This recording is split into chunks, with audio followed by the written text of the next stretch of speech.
ازاي تستخدم الذكاء الاصطناعي وتحول صورتك من كده لكده بطريقة احترافية جدا وتخلي صورتك فيها عضلات من غير ما تروح الجيم وحركات. ايه الكلام الجامد ده انا بقى شاعر بقى. يلا بينا نعرف ازاي حولنا صورتنا من كده لكده بطريقة احترافية جدا. بس قبل ما نبدأ اي حاجة، زي ما احنا متعودين طبعا ان احنا بنذكر الله ونصلي على النبي عليه افضل الصلاة والسلام. وعارف اني متأخر عليكم في الشروحات بس فترة كده وبتعدي وان شاء الله نرجع وما تنساش اللايك الجميل عشان الفيديو ده يوصل لاكتر عدد من الناس، وتشترك في القناة وتفعل زر الجرس عشان يوصلك كل الفيديوهات الجديدة اول باول.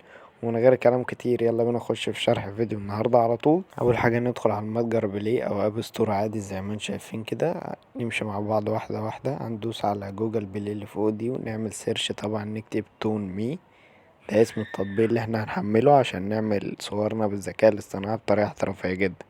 هو ده التطبيق يا شباب زي ما انتم شايفين كده. هندوس على كلمة تثبيت ونستنى التطبيق يتحمل معانا، وانا مش هسرع لكم اي حاجة في الفيديو عشان كل حاجة تبقى واضحة قدامكم، ما يبقاش في اي مشكلة خالص. فمش هسرع لكم الفيديو، فتابعوا معايا الفيديو للاخر. وما تنساش اللايك الجميل عشان نوصل الفيديو لاكتر عدد من الناس، عشان احنا بقالنا كتير اوي منزلناش ولا فيديو. فاليوتيوب هيعمل معانا الصح، فمش طالب منك حاجة غير ان انت تعمل لايك جميل وكومنت برايك كده يشجعني استمر في الفيديوهات دي اكتر واكتر. ويلا بينا.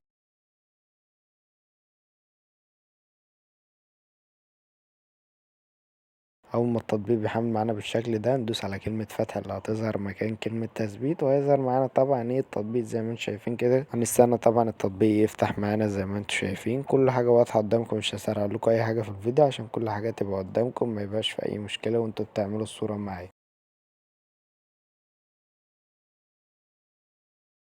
واول ما حمل معانا زي ما انتم شايفين كده يا شباب بالشكل ده، ندوس على اي افكت احنا عايزين نعمله على الصور بتاعتنا، واول ما ندوس عليه زي كده نستنى يتحمل، وبعد كده يقولك اختار صورة. زي ما انتم شايفين كده نختار صورة طبعا اللي احنا عايزين نعمل عليها الافكت اللي احنا اخترنا في الاول، وندي طبعا للتطبيق سماح ونختار الصورة بتاعتنا. انا مثلا اخترت الصورة دي، وبعد كده ادوس على السهم اللي تحت على اليمين ده اللي هو اللون البينك ده، واول ما تستنى طبعا ايه الصورة بتحمل معاك بالشكل ده، هتلاقي طبعا بيقولك ايه ان انت ميل ولا فيميل، يعني ذكر ولا انثى. طبعا احنا ميل، او لو انثى هتختار فيميل زي ما انتم شايفين كده.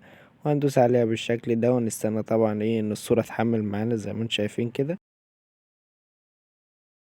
وبس كده يا شباب زي ما انتم شايفين كده الصورة حملت معانا. هندوس على كلمة داونلود اللي هتلاقيها تحت على اليمين دي، واول ما ندوس عليها تستنى طبعا هتلاقي الصورة نزلت عندك في المعرض على طول.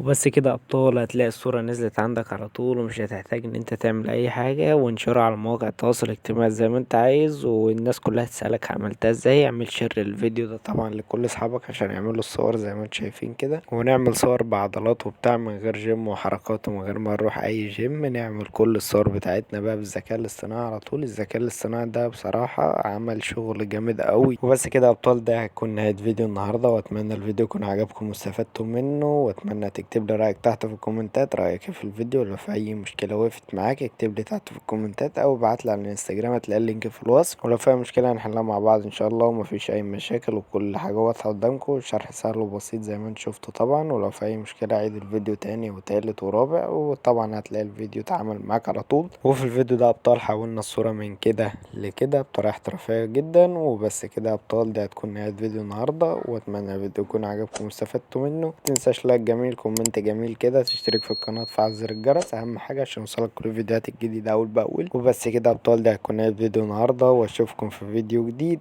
سلام. ولو عايزين اي شرح يا ريت تكتب لي تحت في الكومنتات، وهنزله لكم في الفيديوهات اللي جايه ان شاء الله، وهنرجع بدعمكم ان شاء الله. وبس كده، سلام.